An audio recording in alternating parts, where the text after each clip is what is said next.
स्त्री वैसी ही आतुर रहती है कि कोई जरा तारीफ कर दे, तो उन्होंने कहा इसको फंसाने का तो बढ़िया तरीका, जरा सी तारीफ कर दो। एक बात बताना, तुमने आज तक कितनी शायरी, कितनी कविताएं, गजलें, नज़में पढ़ी जिसमें स्त्री ने, शायरा ने किसी पुरुष की तारीफ करी है कि तेरा खोपड़ा चांद जैसा है, जबकि चांद जैसा खोपड़ा होता पुरुषों का ही है, क्यों नीरज जी? पर कभी सुना है कि स्त्री गजल लिख रही है कि मेरा चांद आ गया? नहीं होता ना, क्योंकि पुरुष ऐसे फंसेगा ही नहीं। वो चतुर खिलाड़ी है, वो शिकारी है, वो हंटर है। स्त्री भोली है, और भोलापन अच्छा होता है, पर भोलापन बुद्धूपन बन जाए तो अच्छा नहीं होता ना। इतनी गजलें, तुमने कभी सोचा नहीं हर गजल में महबूबा की क्यों तारीफ हो रही है? महबूब क्या इतना कुरूप है, महबूब क्या इतना भद्दा है कि उसकी कभी तारीफ ही नहीं होती? सब गजल में यही है, तेरी झील जैसी आंखें, तेरे गुलाब जैसे होंठ। और वो सुन रही है और इतरा रही है। और इस कुल गजल का निष्कर्ष क्या होने वाला है? 2 साल के भीतर बच्चा। कुछ और होता है, बात समझना।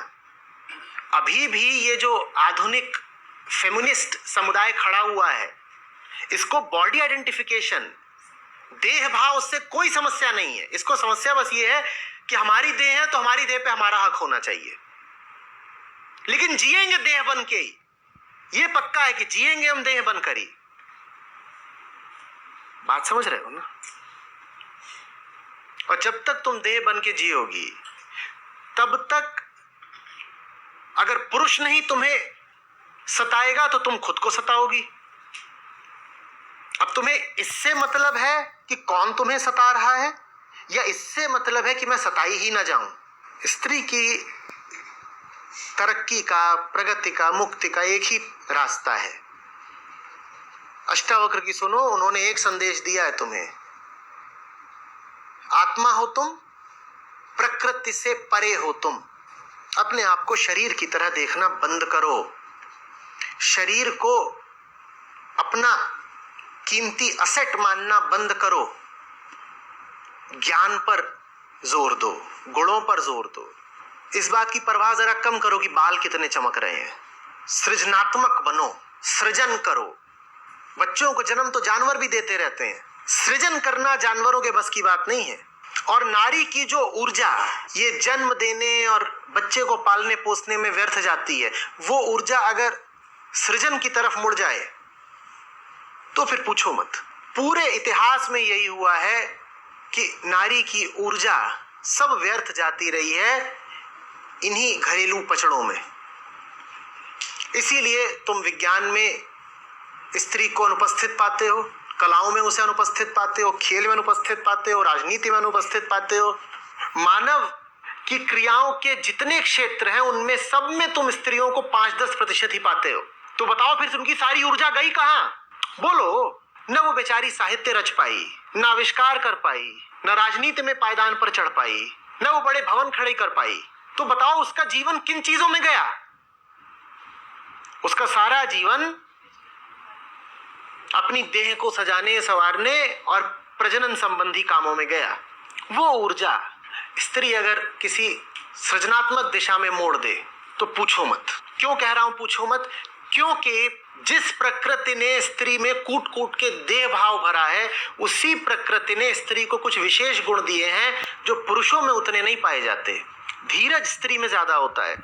प्रकृति ने धीरज दिया है स्त्री को। क्यों दिया है? क्योंकि बच्चा पालना उसके लिए बहुत धैर्य चाहिए। 9 महीने तक गर्भ रखने के लिए ही धैर्य चाहिए। पुरुष में इतना धीरज नहीं होता, स्त्री में धीरज होता है। और सृजन की प्रक्रिया में धीरज चाहिए होता है। इसी तरीके से स्त्रियों में हिंसा जरा कम होती है, महत्वाकांक्षा जरा कम होती है, वो सेवा करना जरा ज्यादा जानती हैं, पोषण दे पाती हैं, और सृजन में ये सब कुछ आवश्यक होता है। तो प्रकृति प्रदत्त गुणों को ही स्त्री अगर जीवन निर्माण की दिशा में मोड़ दे तो फिर पूछो मत क्या होगा। वो बहुत सारे ऐसे शिखरों पर विराज जाएगी जहां पुरुष को चढ़ने में बहुत दिक्कत होती है। वो पुरुष की फिर बराबरी ही नहीं करेगी, पुरुष से बहुत आगे निकल जाएगी, क्योंकि कई मायनों में स्त्री पुरुष से एक बेहतर निर्मित है, ज्यादा जीती है, बहुत सारी बीमारियां नहीं होती उसको। दुनिया के किसी भी देश में स्त्रियों की औसत आयु पुरुषों से थोड़ी ज्यादा ही होती है, कभी 2 साल कभी 4 साल। आपदाओं को स्त्री ज्यादा मजबूती से सहन कर पाती है पुरुष के बनिस्बत। पुरुष टूट जाता है, स्त्री में लोच होती है, वो झुक जाती है और बच जाती है। तो अपने इन गुणों का इस्तेमाल अगर स्त्री जीवन निर्माण की दिशा में कर दे फिर पूछो ही मत। पर वो सब कुछ नहीं हो पाने वाला अगर तुम्हारा ध्यान इसी में लगा रहेगा कि होठों की लाली और आंखों का काजल। और ये बात मैं सिर्फ स्त्रियों से नहीं कह रहा हूं, जो पुरुष स्त्रियों जैसे हैं उनसे भी कह रहा हूं, क्योंकि देह भाव ऐसा थोड़ी है कि स्त्री मात्र में होता है, पुरुषों में भी जबरदस्त तरीके से होता है। इस बात को याद रखोगी। तुम्हारी कीमत तुम्हारे जिस्म से नहीं है, तुम्हारी वास्तविक कीमत तुम्हारे ज्ञान से, तुम्हारे गुणों से, तुम्हारे मन के प्रकाश से है। मन में रोशनी हो, बोध हो, प्रेम हो, इसकी कोशिश करो। सौंदर्य वहां है।